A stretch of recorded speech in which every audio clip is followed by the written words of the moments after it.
Welcome to the Fantasy Addiction Network. Today we are talking Week 15 start-sit decisions for the running backs.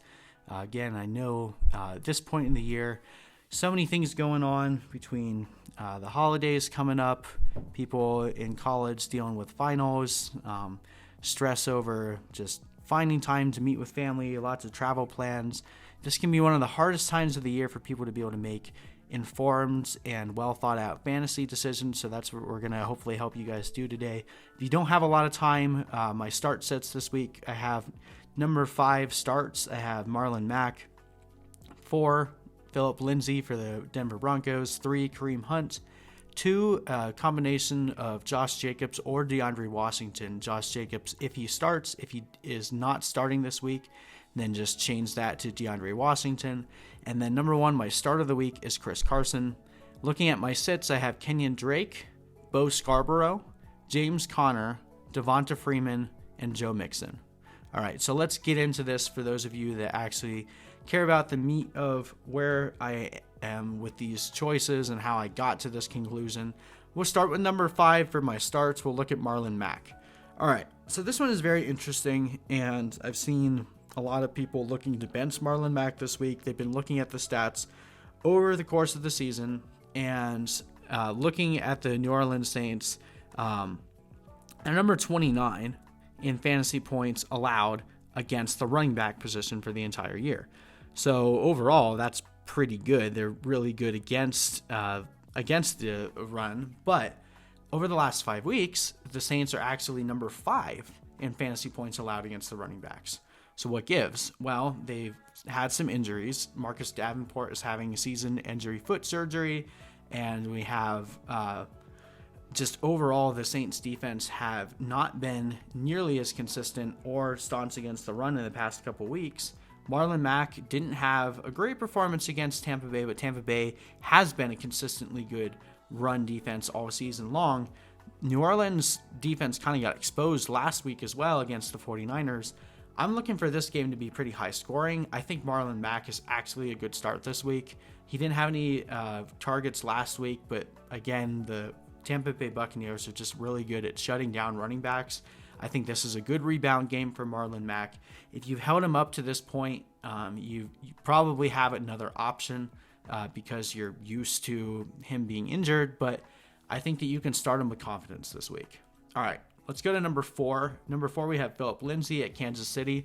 So I'm going back to the well on this one. We had Lindsay in our starts last week, and he did okay for us. He didn't blow anybody's roof off by any means, but he did have a decent fantasy production. He also had a touchdown last week, for those of you that saw the game, that got called back for a flag that really wasn't a part of the play. He would have scored regardless. So you always hate those from a fantasy perspective because they tend to skew your perspective of how the game actually went.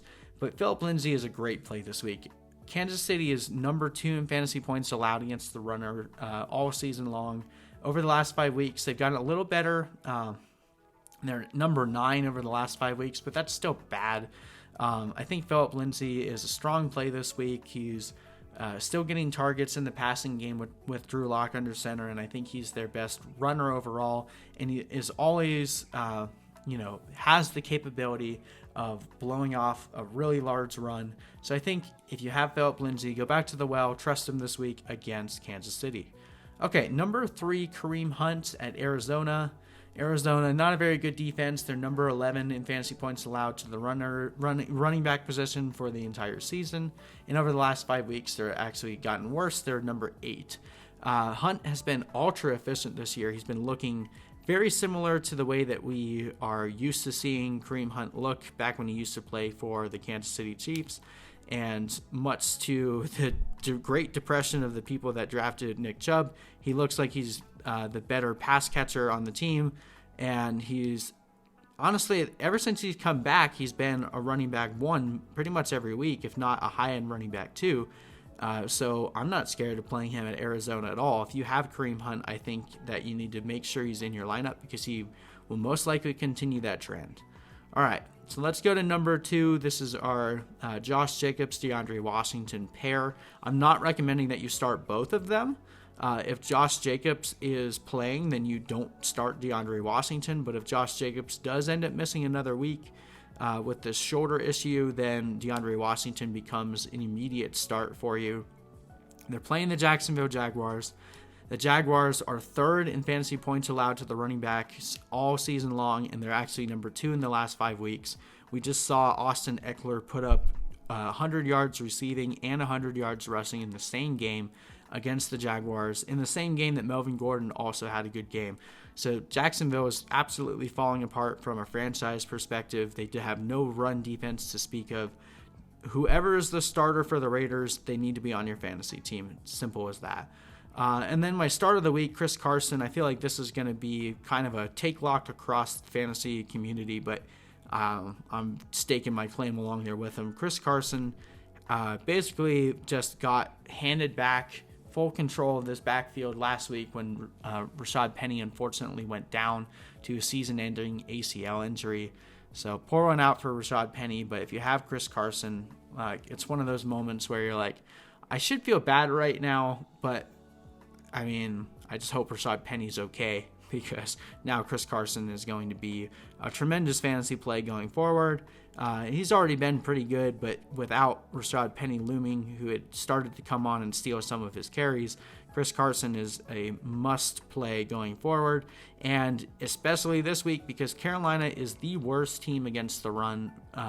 All year long, they've been the worst for fantasy, or the best for fantasy purposes, the worst for NFL purposes, and allowing running backs to just run all over them. I don't see how in any situation I would bench Chris Carson this week, so get him in your lineup. All right, let's look at some of the sits that we have this week. Let's start with Kenyan Drake, the Cardinals running back playing the Cleveland Browns. So Cleveland is very much middle of the road against the run. They have been all season. Joe Mixon ran all over the Browns last week, but I'm not convinced that Drake will be anywhere near as used as Mixon was.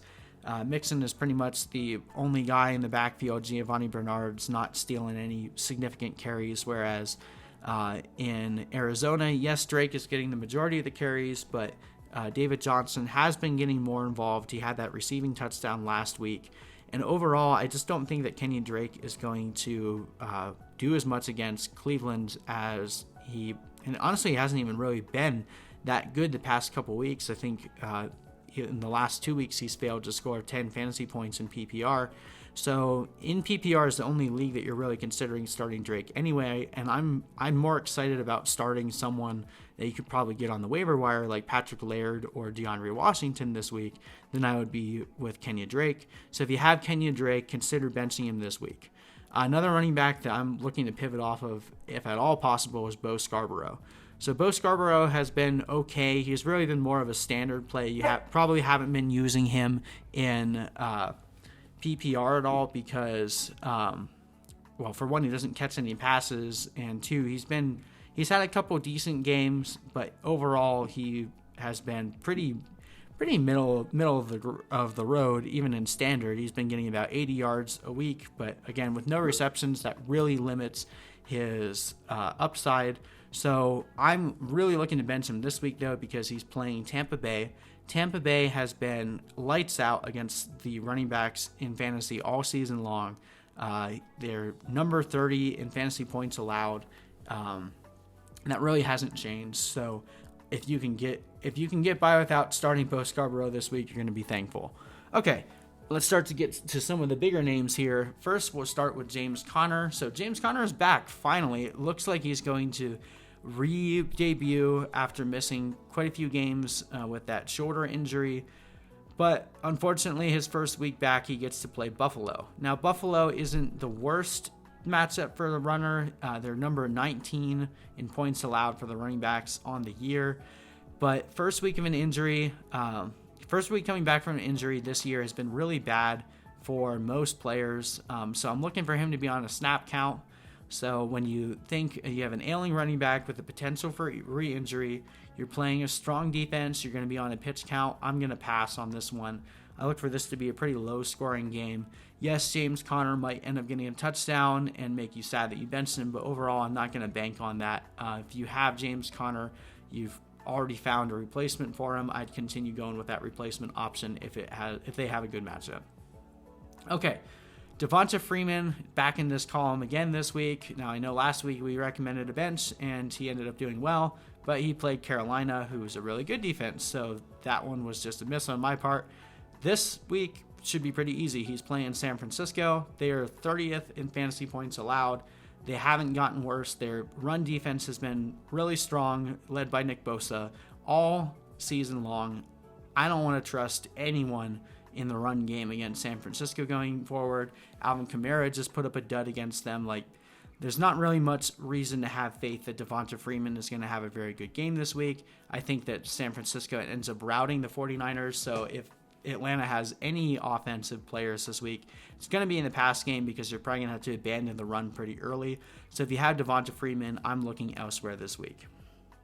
Okay, my last one. This one's tough to do, especially last week after he burned anyone that benched him, but Joe Mixon plays the New England Patriots. New England Patriots have been 32nd. They give up the least amount of points to the fantasy running back of every team in the entire NFL. And there's not really any trend of that slowing down. I know Joe Mixon is phenomenal. You're not benching him unless you have a really good option, but you have to lower your expectations this week. He definitely has a lower floor than you've come to expect in the past couple weeks, with Joe Mixon basically having a resurgence and a much better second half of the season. This is a real downer for anyone that's been relying on Joe Mixon. If you can get by with him on your bench, I would recommend doing it. And then next week he gets Miami, and he's going to light the world on fire. So just try to make it to next week, and Joe Mixon will be able to carry you to a fantasy championship, but he gets a really tough draw this week. Anyway, I hope you guys do find this enjoyable and helpful. Again, I know it gets really difficult this time of year with so many things going on that you're responsible for in the holiday season, and it just can be a really rough time to maintain a decent amount of effort on your fantasy team. So hopefully these picks for start and sits will help you guys get to your fantasy Super Bowl. If you do like this video, please feel free to drop a like, subscribe to this channel for more content for the rest of the season into the off season. We're just looking to help those of us that are incredibly busy, that just need quick advice and sound advice. That's what we're looking to bring you each and every single video. Hope you guys enjoyed it, and we will see you in the next one.